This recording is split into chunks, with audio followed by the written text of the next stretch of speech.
साल 1997 देश के बाएं कंधे पर बसा एक सूबा उड़ीसा विरोध प्रदर्शनों के कारण उबाल पर था। वजह थी पेपर लीक। उस वक्त राज्य में कांग्रेस की सरकार थी और मुख्यमंत्री थे जेबी पटनायक यानी जानकी वल्लभ पटनायक। पूरे राज्य में सरकार के खिलाफ विरोध प्रदर्शन हो रहा था। छात्रों में बेहद गुस्सा था।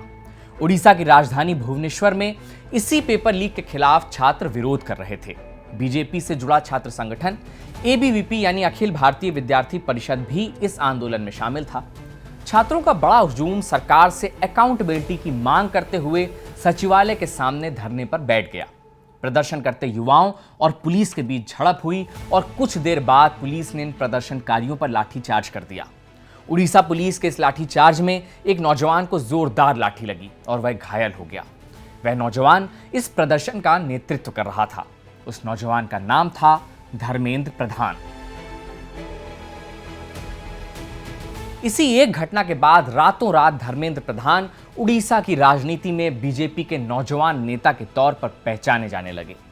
कहा जाता है कि राजनीति विडंबनाओं की पीठ पर सवार होकर आगे बढ़ती है।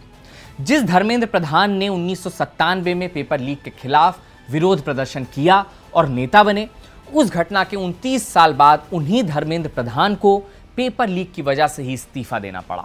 इन्हीं धर्मेंद्र प्रधान के इस्तीफे की मांग करते हुए युवाओं का जत्था संसद भवन की ओर गया और उन पर पुलिस ने लाठियां भी बरसाईं। जब 25 जुलाई 2026 को दोपहर के 2:18 पर शिक्षा मंत्री धर्मेंद्र प्रधान ने अपने इस्तीफे के पर्चे को सोशल मीडिया पर अपलोड किया तो भारत सहित पूरी दुनिया की मीडिया में उनके नाम पर नए सिरे से चर्चा होने लगी। बीजेपी समर्थक प्रधान का बचाव करते दिखे तो वहीं जंतर मंतर पर खुशी का माहौल था। प्रधान के इस्तीफे का पहला वाक्य था, मेरे युवा साथियों। यह वाक्य ही बहुत सारे राजनीतिक सवालों का जवाब दे देता है। शिक्षा मंत्री ने अपने इस इस्तीफे में नीट पेपर लीक पर बात की, देश के युवाओं पर बात की और बात की जंतर मंतर पर बैठे प्रदर्शनकारियों पर। लेकिन इस्तीफे के आखिरी वाक्य में लिखे एक एक शब्द को आप पढ़ेंगे तो आपको धर्मेंद्र प्रधान की पूरी पॉलिटिक्स समझ में आ जाएगी। आखिरी वाक्य है, प्रभु श्री जगन्नाथ जी के आशीर्वाद से मैं भविष्य में भारत माता, उड़ीसा की जनता तथा देश के युवाओं की आकांक्षाओं की पूर्ति के लिए हर संभव रूप में स्वयं को समर्पित रखूंगा। यह धर्मेंद्र प्रधान की राजनीति है जिसकी नींव में राष्ट्रीय स्वयंसेवक संघ की विचारधारा है और जमीन है उड़ीसा की। तो आखिर क्या है मोदी सरकार में पहले कार्यकाल यानी 2014 से लेकर 2026 तक लगातार कैबिनेट मंत्री रहे धर्मेंद्र प्रधान की कहानी? तो दुनिया रोज बनती है कि इस एपिसोड में कहानी देश के पूर्व शिक्षा मंत्री और बीजेपी के कद्दावर नेता धर्मेंद्र प्रधान की। इस एपिसोड में हम जानने की कोशिश करेंगे कि उड़ीसा के एक छोटे से शहर तालचेर से आने वाले धर्मेंद्र प्रधान कैसे बने बीजेपी के कद्दावर नेता। छात्र संघ के चुनाव में प्रधान के तीसरे नंबर पर रहने की कहानी क्या है? कैसे पेपर लीक के मुद्दे से ही धर्मेंद्र प्रधान ने अपना चेहरा चमकाया था? केंद्रीय गृह मंत्री अमित शाह का धर्मेंद्र प्रधान के घर रुकने का किस्सा क्या है? प्रधान कैसे बने देश के शिक्षा मंत्री और आखिर में कैसे हुआ धर्मेंद्र प्रधान का इस्तीफा? नमस्ते, मेरा नाम है मुकुल सिंह चौहान और आप देख रहे हैं जिस्ट की पेशकश दुनिया रोज बनती है।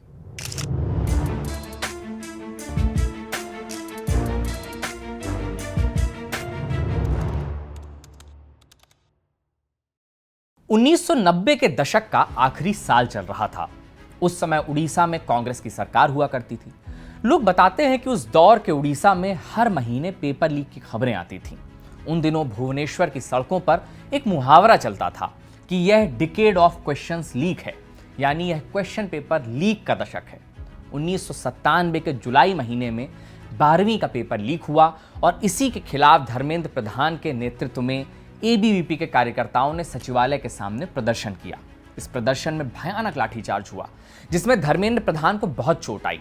लेकिन यहीं से प्रधान की राजनीति चमकी। उड़ीसा में अंगुल नाम का एक जिला है। इसी जिले के तालचेर शहर में साल 1969 में धर्मेंद्र प्रधान का जन्म हुआ था। तालचेर अपनी कोयला खदानों के लिए मशहूर है। धर्मेंद्र प्रधान का परिवार राजनीति में बेहद सक्रिय था। कहा जाता है कि धर्मेंद्र प्रधान के पिता देवेंद्र प्रधान जनसंघ से जुड़े थे और बाद में वे बीजेपी के बड़े चेहरे के तौर पर जाने गए। देवेंद्र प्रधान राष्ट्रीय स्वयंसेवक संघ से भी जुड़े थे। जब 1998 में एनडीए की सरकार बनी और अटल बिहारी वाजपेयी देश के प्रधानमंत्री बने, अटल बिहारी वाजपेयी ईश्वर की शपथ लेता हूं, तो वे केंद्रीय राज्य मंत्री बने। पिता की राजनीति से धर्मेंद्र प्रधान बेहद प्रभावित थे और धर्मेंद्र प्रधान बचपन से ही आरएसएस यानी राष्ट्रीय स्वयंसेवक संघ से जुड़ गए। यह बात भी गौर करने लायक है कि उस समय उड़ीसा में आरएसएस का उतना फैलाव नहीं था, बहुत कम लोग जानते थे। इसका सबसे बड़ा कारण उड़िया भाषा थी, लेकिन इसके बावजूद प्रधान का परिवार संघ से जुड़ा हुआ था। संघ की शाखा से जुड़ने के बाद जब प्रधान का दाखिला कॉलेज में हुआ तो वे संघ के छात्र संगठन एबीवीपी से जुड़े और वहीं से अपनी राजनीति की शुरुआत की। सबसे पहले प्रधान अपने तालचेर कॉलेज छात्र यूनियन के अध्यक्ष चुने गए। तालचेर के कॉलेज से निकलने के बाद उन्होंने उड़ीसा के मशहूर उत्कल यूनिवर्सिटी में एडमिशन लिया। यहां भी उन्होंने छात्र राजनीति में जमकर भाग लिया। उत्कल यूनिवर्सिटी के छात्र संघ में प्रधान ने अध्यक्ष पद के लिए चुनाव लड़ा, लेकिन यह चुनाव वह SFI students federation of India के अरुण साहू से हार गए। SFI communist party of India मार्क्सवादी का छात्र संगठन है, ये एक स्टूडेंट विंग है। बाद के दौर में अरुण साहू बीजेडी यानी बीजू जनता दल में चले गए और बाद में वे बीजेडी के कद्दावर नेता भी बने। इस छात्र संघ चुनाव में धर्मेंद्र प्रधान तीसरे नंबर पर रहे थे। उस चुनाव में दूसरे नंबर पर छात्र जनता के कैंडिडेट सिंधु ज्योति थे। बीबीसी ने बाद में सिंधु ज्योति का इंटरव्यू किया और प्रधान के बारे में पूछा तो सिंधु ज्योति ने कहा कि धर्मेंद्र प्रधान बेहद साधारण छात्र थे। हमने उन्हें तब जाना जब एबीवीपी ने उन्हें अध्यक्ष पद का प्रत्याशी बनाया। उन दिनों उत्कल यूनिवर्सिटी में एबीवीपी का संगठन मजबूत हुआ करता था। धर्मेंद्र को अच्छे वोट मिले थे। क्या ही संयोग कहा जाए कि बाद में इस चुनाव में जीतने वाले अरुण साहू भी उड़ीसा के शिक्षा मंत्री बने और साल 2019 में अरुण साहू और धर्मेंद्र प्रधान दोनों ने उत्कल यूनिवर्सिटी के एक प्रोग्राम में एक साथ मंच भी साझा किया था। छात्र संघ का चुनाव हारने के बाद भी धर्मेंद्र प्रधान का राजनीतिक रसूख बढ़ता गया। उन दिनों बीजेपी उड़ीसा में अपना वजूद तलाश रही थी। प्रधान का राजनीतिक रसूख बढ़ने का एक कारण था कि उनके पिता की भी राजनीति में खूब धाक थी। प्रधान साल 1994 में एबीवीपी के राष्ट्रीय महासचिव बने और 1997 तक वे महासचिव रहे। इसके बाद वे पार्टी के लिए काम करने लगे। बीजेपी में लगातार उनका राजनीतिक कद बढ़ता गया। इसकी दो बड़ी वजह थी। पहली वजह थी कि उड़ीसा में पार्टी के पास कोई बड़ा चेहरा था ही नहीं, और दूसरी वजह थी कि प्रधान का आरएसएस की विचारधारा से प्रतिबद्ध होना। साल 2000 में उन्होंने अपनी चुनावी राजनीति की शुरुआत की। इसी साल उड़ीसा में विधानसभा चुनाव होना था। उस समय तक उड़ीसा में कांग्रेस पार्टी का वर्चस्व हुआ करता था। इसी वर्चस्व को तोड़ने के लिए बीजेडी और बीजेपी ने आपस में गठबंधन करके साल 2000 का उड़ीसा विधानसभा चुनाव लड़ा। इसी चुनाव में पल्लाहारा विधानसभा सीट से बीजेपी ने धर्मेंद्र प्रधान को टिकट दिया और प्रधान ने उस चुनाव में जीत हासिल की। धर्मेंद्र प्रधान अब विधायक थे, लेकिन उन्हें दिल्ली की राजनीति में ज्यादा दिलचस्पी थी। ऐसा अमूमन कम देखने को मिलता है। इसकी सबसे बड़ी वजह है उड़ीसा की भाषा। उड़ीसा में उड़िया बोली जाती है और दिल्ली की राजनीति के लिए हिंदी भाषा का आना बहुत जरूरी है। धर्मेंद्र प्रधान की हिंदी पर अच्छी पकड़ हमेशा से रही। इसकी वजह से उन्हें पार्टी ने दूसरे हिंदी भाषी राज्यों में चुनाव प्रभारी बनाकर भी भेजा। इन राज्यों में बिहार, उत्तर प्रदेश जैसे कोर हिंदी पट्टी के राज्य शामिल थे। विधायक बनने के 4 साल बाद साल 2004 के लोकसभा चुनाव में बीजेपी ने उन्हें देवगढ़ संसदीय क्षेत्र से चुनावी मैदान में उतारा। प्रधान इस चुनाव को जीतने में कामयाब रहे। हालांकि बाद के दिनों में देवगढ़ लोकसभा को संबलपुर संसदीय क्षेत्र में शामिल कर दिया गया और 20 साल बाद साल 2024 के लोकसभा चुनाव में यही धर्मेंद्र प्रधान एक बार फिर से इसी संबलपुर लोकसभा क्षेत्र से सांसद बने। अब हम वापस 2004 में लौटते हैं। इस लोकसभा चुनाव में धर्मेंद्र प्रधान तो सांसद बन गए थे, लेकिन बीजेपी चुनाव हार गई। केंद्र में यूपीए के नेतृत्व में नई सरकार बनी और प्रधानमंत्री बने कांग्रेस नेता Manmohan Singh. I, Manmohan Singh, do swear in the name of God that I will bear true faith। इसके बाद प्रधान संगठन के नेता के तौर पर जाने जाने लगे। साल 2009 में उनका लोकसभा कार्यकाल समाप्त हुआ। पार्टी ने उन्हें 2 बार हिंदी राज्यों से राज्यसभा सांसद बनाया। अप्रैल 2012 में उन्हें बिहार से बीजेपी ने राज्यसभा भेजा और जब अप्रैल 2018 में उनका कार्यकाल खत्म हुआ तो पार्टी ने उन्हें एक दूसरे हिंदी राज्य मध्य प्रदेश से राज्यसभा सांसद बनाकर भेजा। वे अप्रैल 2024 तक राज्यसभा के सांसद रहे और फिर 2 दशक बाद 2024 में उन्होंने उड़ीसा लौटकर संबलपुर से चुनाव लड़ा और लोकसभा सांसद बने। ईश्वरଙ୍କ नामରେ शपथ करूअछि जे मु विधि द्वारा स्थापित भारतर संविधान प्रति श्रद्धा और निष्ठा रखिबी ମୁଁ ଭାରତର ସାର୍ବଭୌମତ୍व ଓ ଅଖଣ୍ଡତା अक्षुण्ण रखिबी। जब 2012 में धर्मेंद्र प्रधान बिहार से राज्यसभा सांसद बने तो उस समय बीजेपी में बदलाव का दौर था। पार्टी में ओल्ड गार्ड की जगह नए नेतृत्व पर चर्चा चल रही थी। लाल कृष्ण आडवाणी की जगह नरेंद्र मोदी को नया चेहरा बनाने की कवायद की जा रही थी। पार्टी के भीतर दो गुट थे, एक गुट ओल्ड गार्ड के साथ और दूसरा गुट बदलाव की बात करता था। धर्मेंद्र प्रधान बदलाव वाले गुट में शामिल थे। उस दौर का एक किस्सा बहुत ही मशहूर है कि एक समय जब अदालत ने अमित शाह के खिलाफ तड़ी पार का आदेश दिया था, तब अमित शाह बेहद बुरे दौर से गुजर रहे थे। बहुत सारे लोगों ने उनसे किनारा कर लिया था। उस समय अमित शाह ने धर्मेंद्र प्रधान के तालचेर वाले घर को ही अपना ठिकाना बनाया था। यह किस्सा पूरे राजनीतिक हलकों में बेहद मशहूर है। इस किस्से के बाद धर्मेंद्र प्रधान के आज के राजनीतिक रसूख का आप अंदाजा लगा सकते हैं। जब हम ये किस्सा सुना ही रहे हैं तो एक और किस्सा सुनते जाइए। जाने माने पत्रकार रूबेन बनर्जी ने उड़ीसा के मुख्यमंत्री नवीन पटनायक की जीवनी लिखी है। इस किताब का नाम है Naveen Patnaik the authoritative biography. Banerjee अपनी किताब में लिखते हैं कि साल 2000 की बात है। उड़ीसा में विधानसभा चुनाव हो रहे थे। बीजेडी और बीजेपी गठबंधन में चुनाव लड़ रही थीं। नतीजे का दिन था। एक एक कर विधानसभा सीट की खबरें आ रही थीं। तभी नवीन पटनायक के पास एक खबर आई कि पल्लाहारा से धर्मेंद्र प्रधान आगे चल रहे हैं। यह खबर सुनते ही नवीन पटनायक थोड़ी मुश्किल में आ गए और उन्होंने तपाक से बोला, यह मेरे लिए समस्या है। साल 2014 में देश में बीजेपी की पूर्ण बहुमत से सरकार बनी। गुजरात के मुख्यमंत्री नरेंद्र मोदी देश के प्रधानमंत्री बने। मैं नरेंद्र दामोदर दास मोदी उसी साल राज्यसभा सांसद धर्मेंद्र प्रधान को स्वतंत्र राज्य मंत्री बनाया गया। प्रधान को पेट्रोलियम एवं प्राकृतिक गैस मंत्रालय का स्वतंत्र प्रभार सौंपा गया। साल 2017 में उन्हें कैबिनेट मंत्री भी बनाया गया। कैबिनेट मंत्री के पद पर रहते हुए उन्होंने उत्तर भारत के राज्यों में संगठन के लिए खूब काम किया। नीतीश कुमार को दोबारा से एनडीए के खेमे में लाने में उनकी बड़ी भूमिका बताई जाती है और बिहार की राजनीति में काम करने का धर्मेंद्र प्रधान का लंबा अनुभव रहा और यह अनुभव पिछले बिहार विधानसभा चुनाव में काम भी आया। विधानसभा चुनाव के कुछ ही महीने बाद बीजेपी ने पहली बार बिहार में अपना मुख्यमंत्री बनाया। इस अभियान में सबसे ज्यादा चर्चा धर्मेंद्र प्रधान की ही रही।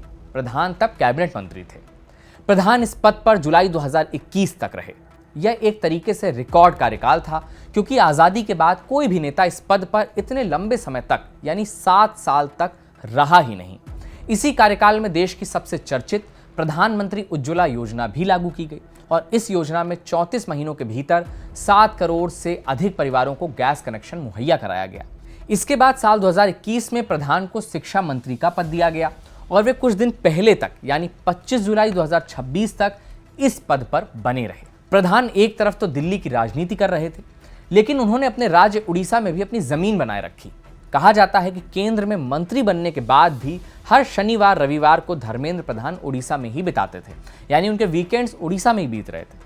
इन 2 दिनों में प्रधान संगठन के लोगों से मिलते और संगठन विस्तार पर चर्चा करते। विपक्षी दल के नेता प्रधान के इन 2 दिनों वाले प्रोग्राम का वीकेंड पार्टी कहकर मजाक उड़ाते, लेकिन यह मजाक तब चर्चा का विषय बन गया जब साल 2024 में 24 साल से सूबे की सत्ता पर काबिज नवीन पटनायक की सरकार को बीजेपी ने उखाड़ फेंका और राज्य में प्रचंड बहुमत हासिल किया।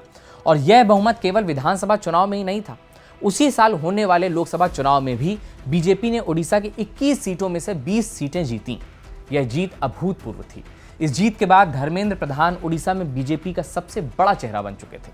जब उड़ीसा में मुख्यमंत्री के नाम तय करने की बारी आई तो धर्मेंद्र प्रधान का नाम सबसे ऊपर था, लेकिन पार्टी ने कुछ और ही फैसला किया।